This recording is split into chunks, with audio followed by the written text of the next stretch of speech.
Hello అండి. ఈ వీడియోలో క్వీన్ ఆఫ్ టీయర్స్ ఎపిసోడ్ 11 చూడబోతున్నాం. లాస్ట్ ఎపిసోడ్ ఎండింగ్లో హీరోయిన్ ప్రెస్ కాన్ఫరెన్స్లో ఆమెకు హెల్త్ బాగాలేదన్న విషయం అనౌన్స్ చేస్తుంది. ఆ అనౌన్స్మెంట్ విని అందరూ షాక్ అవుతారు.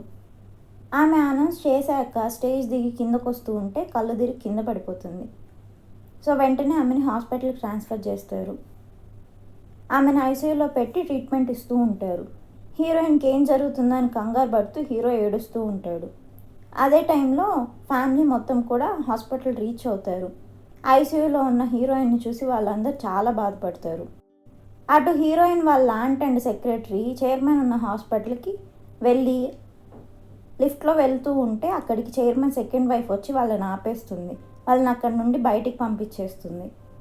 ఆ తర్వాత ఆమె చైర్మన్ని చూడడానికి వెళ్ళబోతూ ఉంటే హీరోయిన్ వాళ్ళ ఆంట్ అక్కడికి వచ్చి బ్రతిమలాడుతుంది అనమాట. మా ఫాదర్ని చూడడానికి ఒక్క ఛాన్స్ ఇవ్వు, పాస్ట్లో నీతో రూడ్గా బిహేవ్ చేసినందుకు సారీ, బట్ ఒక్కసారి మా ఫాదర్ని చూసి వెళ్ళిపోతాను ప్లీజ్ అని బ్రతిమలాడుతుంది. సో ఆమె ఒప్పుకుంటుంది అనమాట. వాళ్ళిద్దరు లోపలికి వెళ్ళి చూసేసరికి చైర్మన్ లేచి కూర్చో ఉంటారు. హీరోయిన్ ఆంట్ వెంటనే లోపలికి వెళ్ళి ఫాదర్ కోమాల నుంచి బయటికి రాగలిగారా, వెంటనే పోలీస్ అండ్ డాక్టర్ని పిలవండి, ఫాదర్ ఇప్పుడు లేచారు కాబట్టి నీ పవర్ ఆఫ్ అటర్నీ వర్క్ అవ్వదు, ఫాదర్ ఆమె మనల్ని మోసం చేసి మన ఫ్యామిలీ అంతా ఆస్తులు కోల్పోయేలా చేసింది అని చెప్తూ ఉంటుంది. బట్ చైర్మన్కి మెమరీ అంతా లాస్ అయిపోయి ఎవరిని గుర్తుపట్టలేకపోతారనమాట. సో వెంటనే chairman second wife body guards వచ్చి హీరోయిన్ వాళ్ళ ఆంట్ని బయటకు గెంటేస్తారు.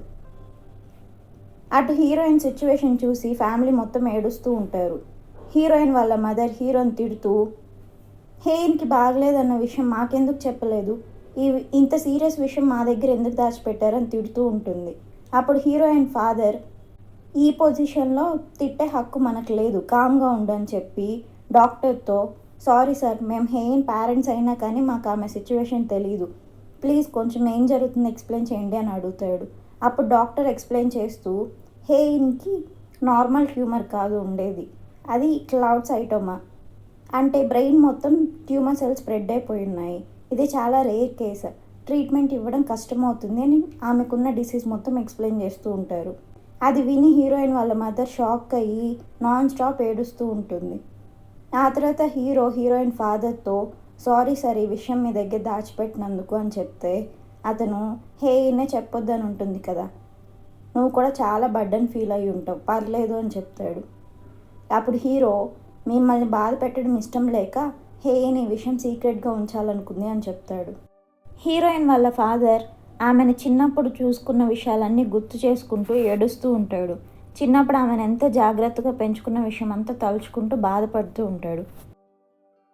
అటు డాక్టర్ చైర్మన్ని చెక్ చేసి అతని వాస్కులర్ నర్వ్స్ ఇంకా డ్యామేజ్ అయి ఉన్నాయి, సో పర్సన్స్ని గుర్తుపడడానికి టైం పడుతుంది, జాగ్రత్తగా చూసుకోండి అని చెప్పి వెళ్ళిపోతాడు.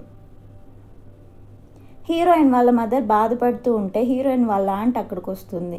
అప్పుడు ఆమె హేయిన్కి హెల్త్ బాగాలేదన్న విషయం నీకు కూడా తెలుసు కదా, నాకు తప్ప అందరికీ తెలుసు అంటూ బాధపడుతూ ఆమె ఇన్ని ఇయర్స్ నుండి హీరోయిన్ని సరిగ్గా చూసుకోకపోయినందుకు తలుచుకుంటూ ఏడుస్తూ ఉంటుంది. ఆ నైట్ మొత్తం హీరోయిన్ పక్కనే కూర్చొని ఆమెకేం కాకూడదు అనుకుంటూ ఏడుస్తూ ఉంటాడు. నెక్స్ట్ సీన్లో హంగ్సోచోల్ వైఫ్ యున్సాంగ్కి కాల్ చేసి హేయిన్ ప్రెస్ కాన్ఫరెన్స్లో చెప్పిందంతా నిజమేనా, నిజంగా ఆమెకు హెల్త్ బాగాలేదా, హంగ్సోచోల్ ఎక్కడున్నాడు, అతనికి ప్యానిక్ డిసార్డర్ ఉంది, ఈ సడన్ అనౌన్స్మెంట్ విని షాక్ అయి ఉంటాడేమో, ఒక ఫేవర్ చేస్తావా, మన ఇంట్లో అతని మెడిసిన్ ఉంది తీసుకెళ్ళి వెంటనే అతనికి ఇస్తావా, ఈ మెడిసిన్ వేసుకోకపోతే అతనికి చాలా డేంజర్ అని అడుగుతుంది. యున్సాంగ్ కోపంగా ఇది చెప్పడానికి నాకు ఫోన్ చేసావా, నన్ను ఏం చేయమంటావు, అతనికి వెళ్ళి ఇప్పుడు డైరెక్ట్గా నేను మెడిసిన్ ఇవ్వాలా, ఇలాంటి రిక్వెస్ట్లు మళ్ళీ చేసా అంటే నేనే వెళ్ళి డైరెక్ట్గా అతన్ని చంపేస్తా అని చెప్పి ఫోన్ పెట్టేస్తాడు.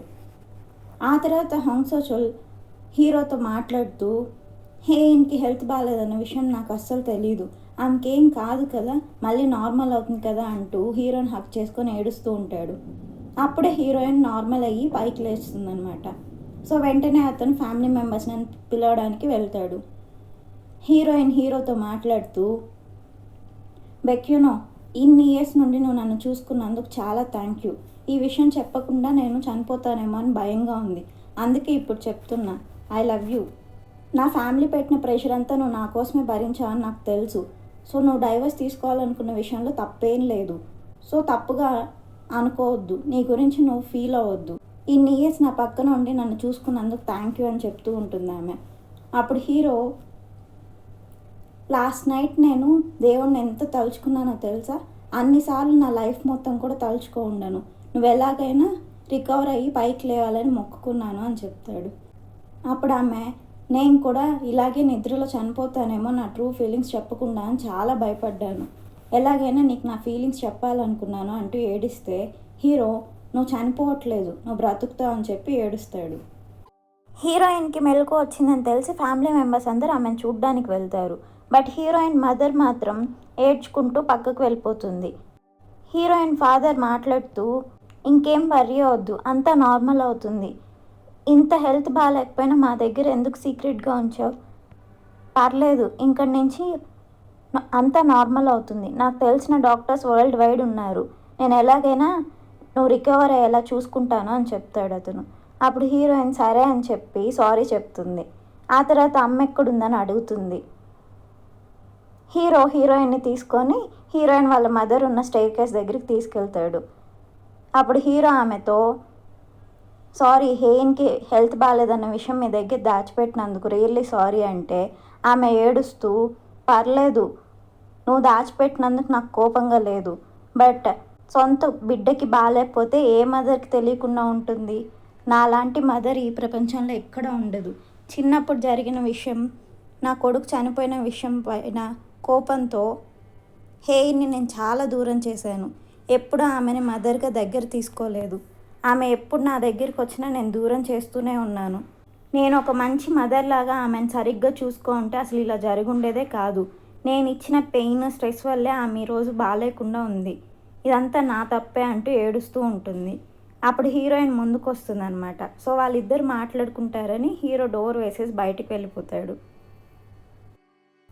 అప్పుడు హీరోయిన్ మదర్తో, నువ్వేమైనా డాక్టర్వా, నా డిసీజ్కున్న రీజన్ కనిపెట్టినట్టు మాట్లాడుతున్నావు, డాక్టర్స్ కూడా నా రీజన్ కనిపెట్టలేకపోయారు, నువ్వు నన్ను చూసుకున్న దానికి ఈ డిసీజ్కి ఏం సంబంధం లేదు, అలా ఫీల్ అవ్వద్దు అంటూ ఏడుస్తూ చెప్తుంది. హీరోయిన్ మదర్ వెంటనే ఏడుస్తూ సారీ చెప్పి, హెడేక్ వచ్చినప్పుడు ఎప్పుడైనా నొప్పిగా ఉంటుందా అని అడిగితే హీరోయిన్ ఏడుస్తూ, కొన్నిసార్లు చాలా సివియర్ పెయిన్ అనిపిస్తుంది అని చెప్తుంది.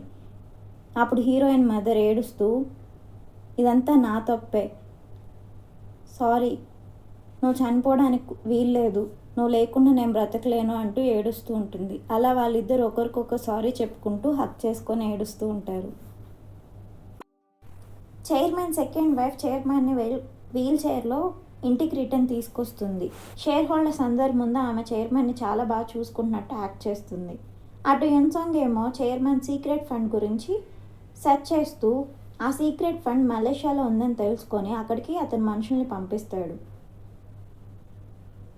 ఆ తర్వాత హీరోయిన్ సెక్రటరీ హీరోయిన్ని మీట్ అయ్యి ఆమె ప్రెస్ మీట్లో మాట్లాడిన ఆర్టికల్ కింద వచ్చిన కమెంట్స్ గురించి చెప్తూ, మీరు మీ ఎక్స్ హస్బెండ్ని సేవ్ చేయడానికి మీరు సీక్రెట్గా ఉంచిన డిసీజ్ గురించి రివీల్ చేశారని, మీరు ఇంకా మీ హస్బెండ్ని లవ్ చేస్తున్నారని, మీరు రోమియో జూలియట్ అని కమెంట్స్ చాలా వచ్చున్నాయని కమెంట్స్ అన్నీ చదివి వినిపిస్తూ ఉంటుంది.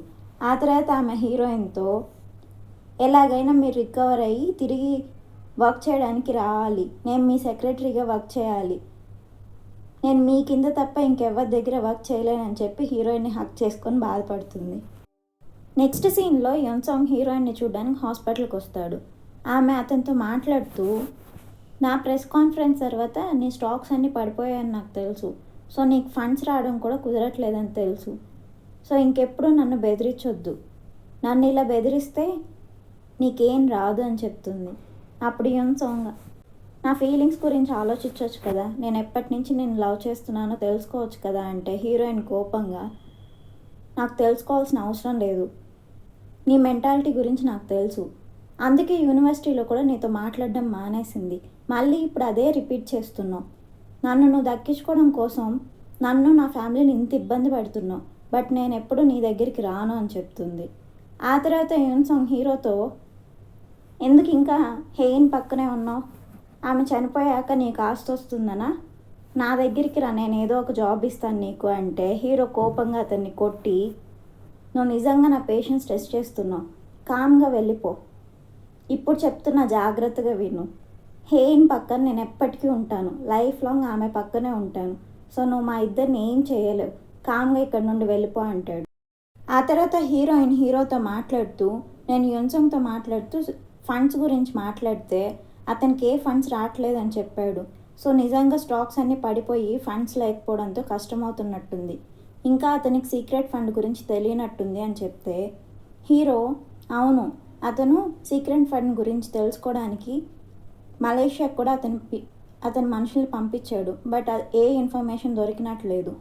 So secret fund final destination ఏంటో మనం కనిపెట్టాలి అని సీక్రెట్ ఫండ్ గురించి మొత్తం చెప్తూ ఉంటే హీరోయిన్ ఇదంతా నీకెలా తెలుసు అని అడుగుతుంది.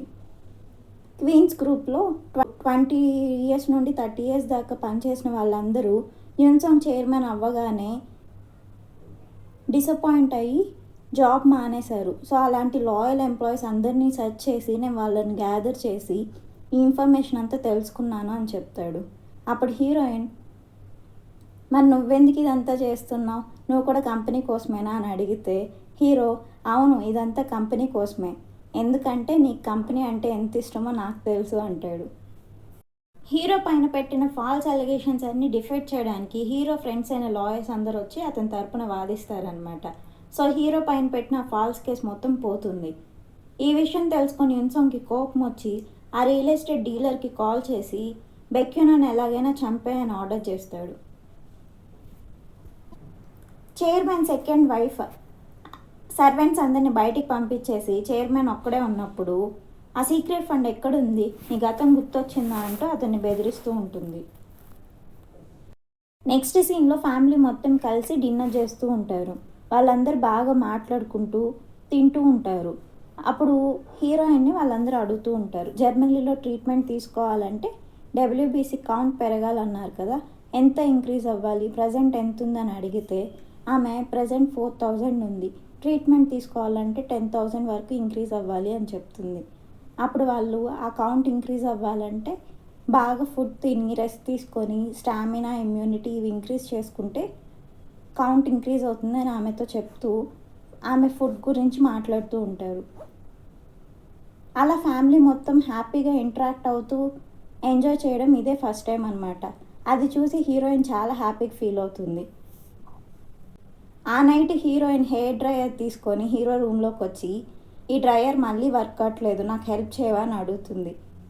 సో హీరో ఆమె హెయిర్ డ్రై చేస్తూ ఈ డ్రయర్ పాతదైపోయింది కదా, నీకు యూజ్ చేయడం కూడా రావట్లేదు, కొత్తది తీసుకోనా అంటే హీరోయిన్ అక్కర్లేదు, నువ్వు నాకు ప్రతిసారి హెల్ప్ చేసి సరిపోతుంది కదా అంటే హీరో ఈసారి నుండి ప్రతిసారి నీకు హెయిర్ డ్రై చేయడానికి నేను హెల్ప్ చేస్తాను అంటాడు హీరో.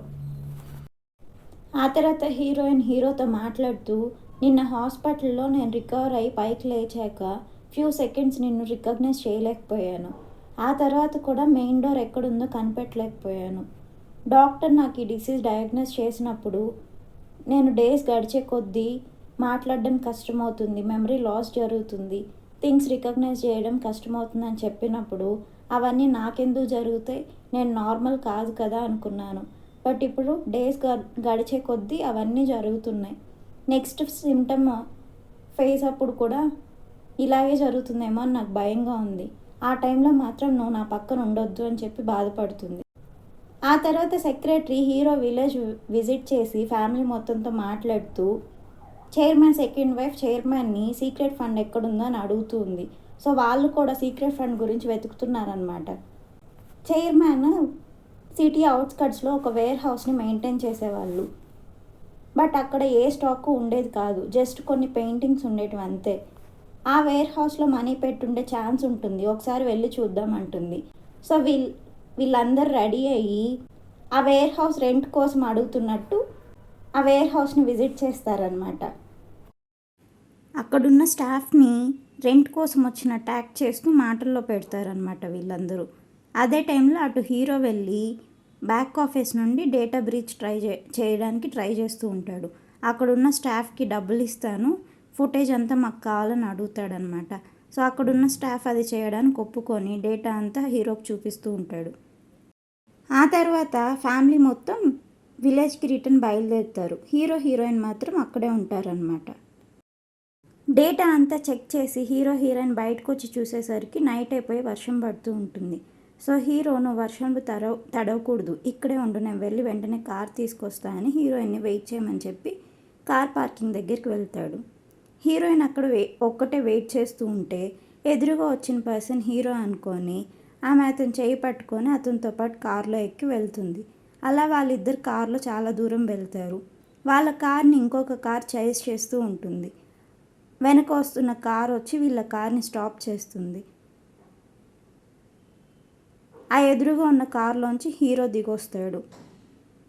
సో హీరోయిన్ పక్కనున్నది హీరో కాదనమాట, యున్సాంగ్. అది చూసి హీరోయిన్ షాక్ అవుతుంది. తర్వాత ఏం జరుగుతుందో నెక్స్ట్ వీడియోలో చూద్దాం. Thank you for watching.